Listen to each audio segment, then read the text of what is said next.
Oh, hey there. Remember 1998?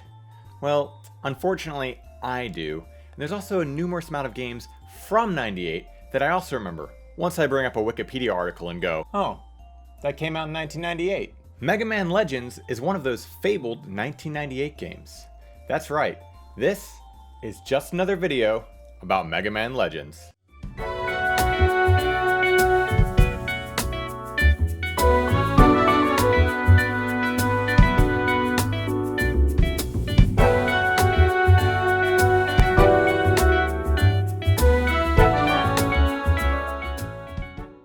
Mega Man has always had a special place in my heart, as I grew up with the series, first borrowing Mega Man 2 from my cousin back in the 90s, and being especially confused when I got Mega Man 10 for the SNES, only to find out that it was not in fact Mega Man 10, but Mega Man X. As much as I loved the series, in the early days, I was always late to getting them, without actually knowing I was late. I'd see an ad for Mega Man X2 or X3 in an old issue of Nintendo Power, and just immediately ask for it for my birthday, or an upcoming holiday. Never mind the fact that the issue of Nintendo Power I was looking at was a year or so old, and those games were probably impossible to find now, but somehow, my parents managed to pull through. Enter Hollywood Video, the lesser-known rival to Blockbuster. We'd regularly go there on the weekends to rent movies, and I'd always find myself browsing the games. At some point, I saw sitting on the shelf, Mega Man Legends. I didn't know what it was, but I did know it was Mega Man. Looking at the cover, there was nothing too off-putting about it. Sure, it was in 3D, but back then, jumping from 2D to 3D was the next logical step. To me, this was just Mega Man now. After getting home and rushing back to my room, I popped open the disc and...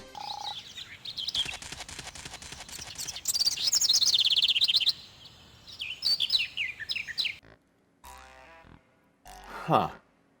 This was definitely not your typical Mega Man game. Or, you know, according to this old issue of EGM, not your father's Mega Man. Oh god, I'm old. KJ Inafune, the producer at the time, had stated that he wished to create a Mega Man that was completely different from all the others, going as far as to mix action, RPG, and adventure titles together, and was still hoping that by doing this, the end result would at least be entertaining. And thus, Mega Man Neo was born, which was eventually showcased at E3 in 1997, slated for release in Japan in October, being delayed 2 months and then changing its name to Mega Man Legends in the West, while in Japan being called Rockman Dash, Hagene no Bukenshin. Probably butchered that. I don't speak Japanese, but I tried.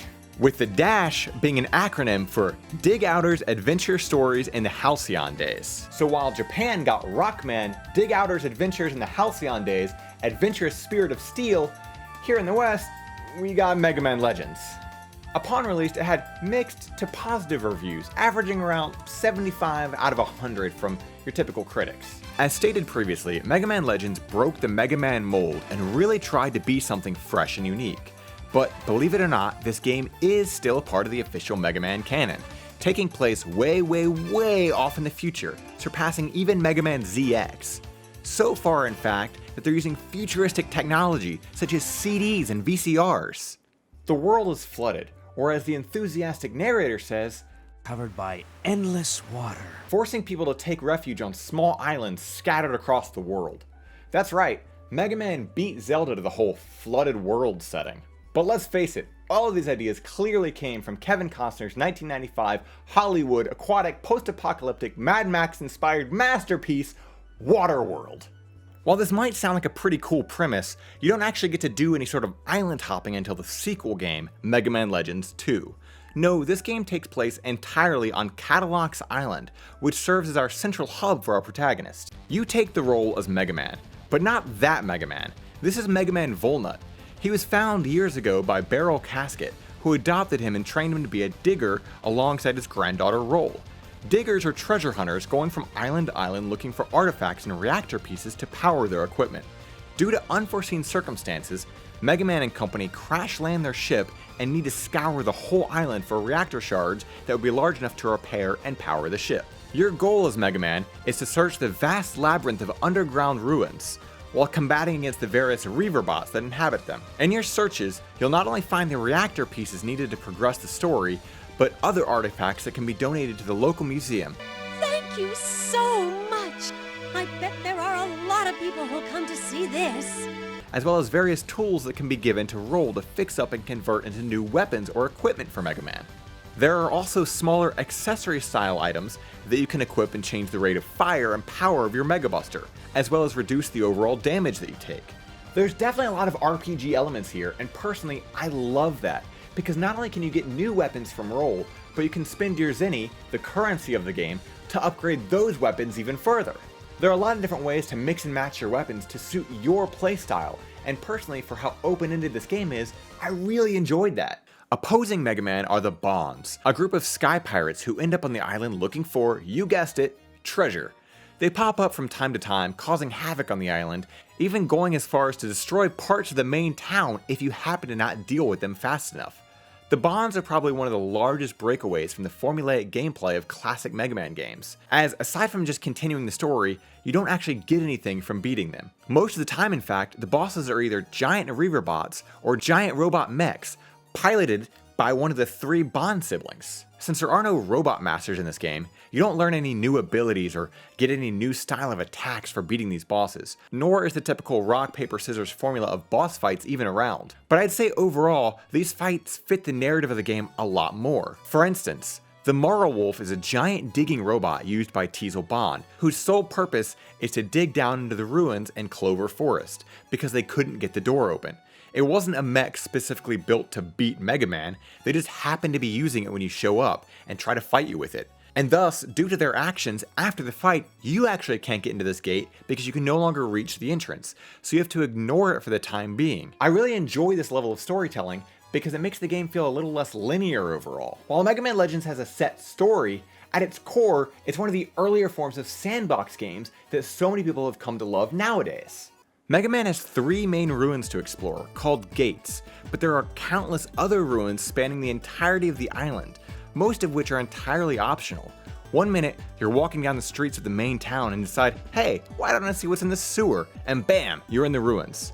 And these definitely aren't linear. As you explore, you might find a well-placed chest, but the real treasure always seems to be placed in these holes in the wall. Some of these are very well hidden, such as behind walls that can only be destroyed with the drill arm. These ruins are perfect to explore in between the main gates. Outside of Mega Man's ruin exploration, there are also various side quests and minigames to be found as well, such as popping balloons, or kicking a small dog into a large dog, or helping these kids build a clubhouse, as well as spending all of your hard-earned money to rebuild the city that you helped get destroyed. All in all, there are a ton of things to do on Kattelox Island. Once you've completed the 3 sub-gates in the game, you unlock the final main gate, which houses the final boss, as well as a huge exposition dump when it comes to the story, most of which probably won't even make sense until you play Mega Man Legends 2, which in turn will leave you forever confused because we are never going to get Mega Man Legends 3. I'm not entirely sure why they chose to go about dumping all of this deeper story into the last 25 minutes of the game, as it certainly takes away from the light-hearted adventure of Mega Man, simply trying to repair his ship and save the island from some rascally pirates. But my only guess is they were really banking on turning this into a franchise and giving it a proper sequel. It's not the worst ending in the game, it just feels very out of place to me. Now, I said that this game had mixed to positive reviews when it first came out, but nowadays it's hot garbage. Wow, thanks Keith. But he's not wrong. Okay, well, he is, but I can completely understand his opinion. You see, I first experienced this game in the 90s when it first came out. Whereas my friend Keith here, he decided he was going to wait 20 or so years to finally give it a shot. But I do think he has some valid points. For instance, who made these controls? Listen, I know this is an early 3D game. The Mario 64 came out in like 96 and that worked with just one functional analog stick. AJ, when did Mega Man Legends come out again? December 1997? In Japan anyway. Okay. And exactly when did Sony release their first DualShock controller with analog sticks? August 1997? August of 1997. Capcom had no reason to not use analog stick support by then. I don't know the last time you played this game, but these controls age like leftover milk. Okay, but the earlier Resident Evil games also use tank controls and are still loved by many people. Yeah, but Resident Evil had a fixed camera. Every scene was crafted around the tank controls. On top of that, not having full 360 control added tension to an already scary game. But this is Mega Man Legends. It's not supposed to be tense. It's supposed to be a fun adventure. Like, look at Data Dance and tell me this game is supposed to be fun. And that's honestly it. That's probably the most divisive thing about Mega Man Legends nowadays, the controls. Because as Keith so carefully pointed out, this game did come out after the release of the DualShock controller. And sure, it could be argued that maybe Capcom didn't know it was coming out, but that's also highly unlikely as well. Most companies are informed of and even sent early prototypes of hardware for consoles before the general public so they can build their games around them. Slapping DualShock supported on the cover of a game helps sell Sony's controllers. So it's a win-win for everyone involved. As stated before, I was lucky enough to get to play this game at a younger age when it was still relatively new, and I didn't really have many 3D games to compare it to, aside from like Crash Bandicoot. And I didn't really get an N64 until quite a while after the PlayStation. So for me, this was just how 3D games were supposed to play, as I had never used an analog stick. But because of that, I can play the game and still enjoy it, albeit maybe because I am a little bit blinded by nostalgia. I can definitely understand why it would be harder for people to get into this game nowadays. Also, another thing to take into account was the Camera! Jesus Christ. They could have fixed it by having DualShock support to map the camera to the second analog stick, but instead they mapped the camera to the shoulder buttons. They even have this weird lag when you hold them down before you start spinning. There's an enemy behind me? I have to wait an entire episode of Law & Order before I can turn around and see them, and by then, they probably already moved again. Like, honestly, the only word for the camera system is awkward. Honestly, that's fair. I do give this game a bit more of a pass though, because there were plenty of early 3D games, Mario 64 included, that just hadn't figured out how to work their camera properly in 3D space. So again, while Child AJ was completely fine with it, I can definitely understand being put off from it today. Even though it has its faults, I've always found the pros to outweigh the cons when it came to this type of game. It really does do a fantastic job of feeling like an actual adventure. When you land on Kattelox, you want to explore every little nook and cranny. The visuals have a certain aesthetic that keeps them looking good even today. While everything is a little clunky, they're pretty charming in their own right. The colors are bright and vivid, and there's very little clipping with the character models. While there are a lot of Mega Man series that try to flesh out the world with immersive stories, such as X or Zero series, Legends is the only game I found myself actually caring about the mysteries of the world presented to me. It has a very show, don't tell method of storytelling, with even the NPCs questioning the various aspects of the world, such as who made the Reaverbots and why these gates ultimately exist. One thing I can say for sure though, is that this game oozes charm. The catchy music being a weird blend of unique tracks and obscure real-world classical songs from the public domain, Data, the dancing monkey that acts as your save point, the NPC dialogue options, such as introducing yourself as Hippopotamus and being known as that for the rest of the game, kicking a can into the bakery countless times to earn money and slowly shift Mega Man's color in a dark navy, and so much more. If I had to give Mega Man Legends an arbitrary number rating, I would say it's at least an 8.5 out of 10. The flaws presented with the game aren't necessarily flaws with the development or bad choices made by the devs, as they were simply just working with the tools they were given.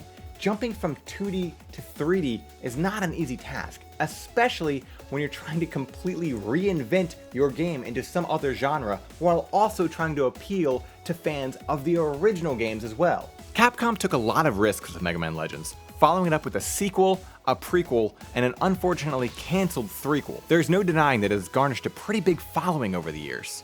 This game had an impact on a lot of Capcom's titles going forward, such as Servbots becoming a staple mascot, even appearing alongside Tron Bonne and Marvel vs. Capcom. I personally love this game, and I think that everybody should at least give it a try. Go into it with the knowledge of when it was created, and I guarantee you'll find something charming and fun about it. But hey, those are my thoughts, and this is just another video about Mega Man Legends.